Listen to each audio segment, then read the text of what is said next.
Hello friends, welcome to रोशन की class YouTube channel. आप सभी का आज की इस वीडियो में एक बार फिर से बहुत बहुत स्वागत है।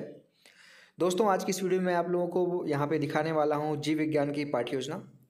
तो बस पूरी वीडियो ध्यान से देखिएगा। अगर आप लोगों को वीडियो देखने के बाद अच्छी लगती है वीडियो तो प्लीज़ वीडियो को लाइक कर दिया करिए। और अगर रेगुलर बेसिस पे प्रतिदिन आप लोगों को लेसन प्लान किसी भी विषय का और किसी भी क्लास का चाहिए, या फिर आप लोगों को सूक्ष्म शिक्षण पाठ्य योजना की वीडियो चाहिए किसी भी कौशल के ऊपर, तो आप लोग नीचे कमेंट बॉक्स में कमेंट कर सकते हैं। मैं 1 से 2 दिन के अंदर आप लोगों को वीडियो आप तक पहुंचा दूंगा रोशन की क्लास यूट्यूब चैनल के माध्यम से। सिर्फ आपको नीचे लाल कलर का जो सब्सक्राइब बटन है उस पर क्लिक करके सब्सक्राइब करके रखना है, साथ ही साथ बेल आइकन को दबा के रखना है, जिससे मैं आप लोगों की जो वीडियो है वो अपलोड करता हूँ उसकी नोटिफिकेशन आप तक बिल्कुल फ्री पहुँचती रहे। ठीक है, तो अब शुरू करते हैं आज की वीडियो। यहाँ पे सबसे ऊपर देखिए लिखा गया दैनिक पाठ्य योजना, या फिर आपके कॉलेज में कहते हैं पाठ्य योजना सिर्फ लिखने के लिए, तो पाठ्य योजना संख्या लिख लीजिएगा। जैसे यहाँ पे 21 लिखा गया, इसी तरीके से जो भी आपका संख्या होगा, पाठ्य योजना संख्या 1 2 3 4 5 6 जो भी होगी उस तरीके से बीचों बीच पाठ पे लिख लीजिएगा। इसके बाद आपको विद्यालय का नाम लिखना है, जिस विद्यालय में आप पाठ्य योजना पढ़ाने के लिए जाएंगे। कक्षा है हमारी 8वीं। दिनांक यहाँ पे लिखना होता है, जिससे ये पता चलता है कि कौन सी डेट में आपने कौन सी पाठ्य योजना पढ़ाई थी। विषय है विज्ञान का, अगर आपको उप विषय लिखने के लिए कहा जाता है तो जीव विज्ञान हो जाएगा। समयावधि है 35 मिनट का। और उसके बाद देखिए हमारा जो आज का प्रकरण है वो है अंतःस्रावी ग्रंथियाँ। ठीक, इसके बाद आपकी अगली हेडिंग आती है अब यहाँ पे प्राप्य उद्देश्य। प्राप्य उद्देश्य को ही आप विशिष्ट उद्देश्य हेडिंग लिखते हैं। ठीक है, तो प्राप्य उद्देश्य के अंतर्गत आपको कम से कम यहाँ पे 4 पॉइंट और मैक्सिमम देखिए 6 पॉइंट यहाँ पे लिख सकते हैं। ठीक, इसके अंतर्गत जो आपका टॉपिक होता है, जैसे हमारा आज का टॉपिक है अंतःस्रावी ग्रंथियाँ, तो ये चैप्टर पढ़ाने के बाद बच्चे क्या क्या सीखेंगे इसके बारे में यहाँ पे विशिष्ट उद्देश्य के अंतर्गत लिखना होता है। सबसे पहले देखिए यहाँ पे हेडिंग लिखा गया है ज्ञानात्मक। ज्ञानात्मक में देखिए अपेक्षित व्यवहारगत परिवर्तन लिखना होता है। इस तरीके से हेडिंग लिखना होता है कि आपकी अपेक्षा, शिक्षक हैं आप, छात्राध्यापक हैं, छात्राध्यापिका हैं, आपकी कोई ना कोई अपेक्षा होगी। ये चैप्टर पढ़ा रहे हैं तो बच्चे क्या सीखेंगे इस चैप्टर को पढ़ने के बाद, वो सारी चीज़ें अपेक्षित व्यवहारगत परिवर्तन के अंतर्गत लिखनी होती है। तो पहला इसमें देखिए पॉइंट लिखा गया है विद्यार्थी अंतःस्रावी ग्रंथियों का प्रत्यास्मरण कर सकेंगे। दूसरा पॉइंट है विद्यार्थी अंतःस्रावी ग्रंथियों का प्रत्याभिज्ञान कर सकेंगे। नेक्स्ट हेडिंग है अवबोध। अवबोध में देखिए लिखा गया है विद्यार्थी अंतःस्रावी ग्रंथियों की व्याख्या कर सकेंगे। दूसरा पॉइंट है विद्यार्थी अंतःस्रावी ग्रंथियों के महत्व को समझ सकेंगे। तीसरा हेडिंग है यहाँ पे ज्ञानोपयोग। ज्ञानोपयोग में देखिए पहला पॉइंट है विद्यार्थी अंतःस्रावी ग्रंथियों से प्राप्त ज्ञान का प्रयोग उच्च अध्ययन में कर सकेंगे। दूसरा पॉइंट है इसमें विद्यार्थी अंतःस्रावी ग्रंथियों से प्राप्त ज्ञान का उपयोग दैनिक जीवन के नवीन परिस्थितियों में कर सकेंगे। चौथा पॉइंट है कौशल। कौशल में देखिए पहला पॉइंट लिखा गया विद्यार्थी अंतःस्रावी ग्रंथियों के बारे में जानकारी प्राप्त कर सकेंगे। दूसरा पॉइंट है विद्यार्थी अंतःस्रावी ग्रंथियों के चित्र बना सकेंगे। पांचवा है अभिरुचि। अभिरुचि में देखिए लिखा गया है विद्यार्थी अंतःस्रावी ग्रंथियों के अध्ययन में रुचि ले सकेंगे। दूसरा पॉइंट है विद्यार्थी अंतःस्रावी ग्रंथियों से संबंधित परिचर्चा में भाग ले सकेंगे, में रुचि ले सकेंगे। लास्ट में है अभिवृत्ति। इसमें लिखा गया विद्यार्थी अंतःस्रावी ग्रंथियों के विषय में सकारात्मक दृष्टिकोण उत्पन्न कर सकेंगे। दूसरा पॉइंट है विद्यार्थी अंतःस्रावी ग्रंथियों के संबंधित वैज्ञानिक मूल्यों में विश्वास प्रकट कर सकेंगे। अब आता अगली हेडिंग यहाँ पे आपकी आती है शिक्षण सहायक सामग्री। देख लीजिए यहाँ पे शिक्षण सहायक सामग्री लिखा गया है।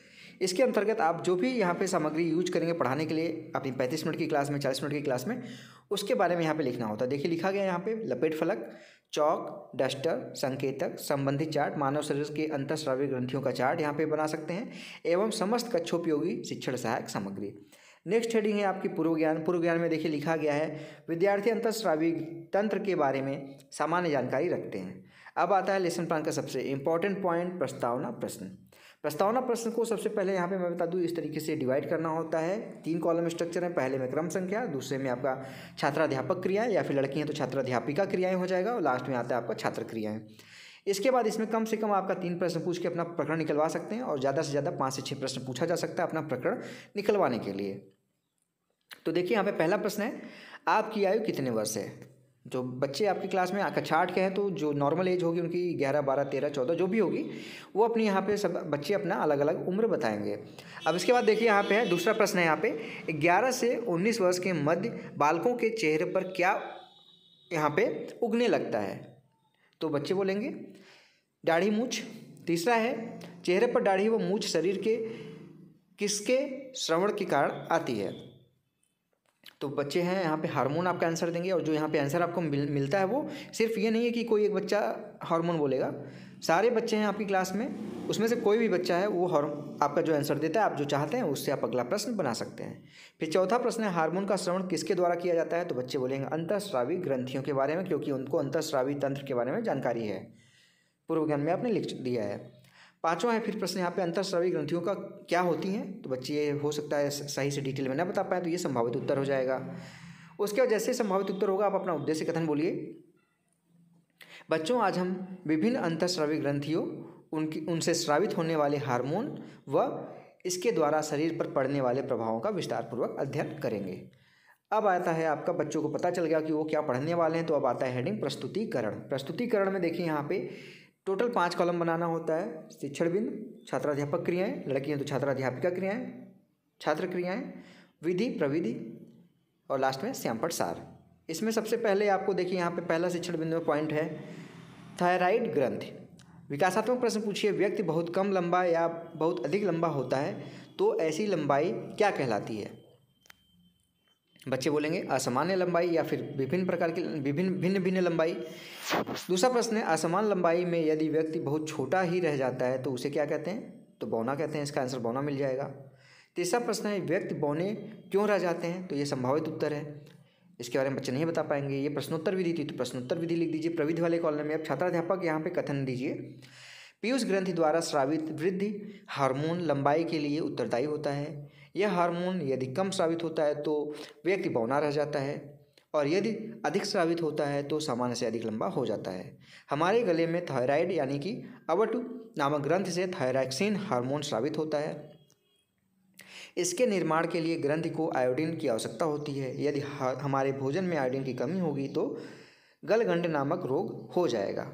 इसे गला सूज कर लटक जाता है। आपने देखा होगा कि पहले, अब तो नहीं था ये रोग, पहले जब लोग आयोडीन युक्त नमक नहीं प्रयोग करते थे तो ज़्यादातर काफ़ी लोगों को पहले ये रोग होता था। उनके गले के नीचे से लटका हुआ मांस का टुकड़ा लटकता था, जिसे गलगंड कहते हैं।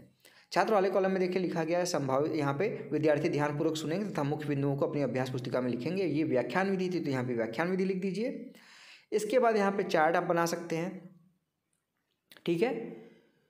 सारी चीज़ यहाँ पे अलग अलग आप ग्रंथियों के नाम लिख सकते हैं, पीयूष ग्रंथि, एंड्रियल ग्रंथि, इसी तरीके थायराइड ग्रंथि, इस तरीके से आप बना सकते हैं। और श्यामपट्ट पे देखिए यहाँ पे लिखा गया है, जो आपने यहाँ पे पीयूष ग्रंथि से लिखा है, यहाँ पे पीयूष ग्रंथि से लेके यहाँ तक, इसी को यहाँ पे इंपॉर्टेंट पॉइंट यहाँ पे आप श्यामपट्ट पे लिख सकते हैं। सारी चीज़ें लिखने की जरूरत नहीं है।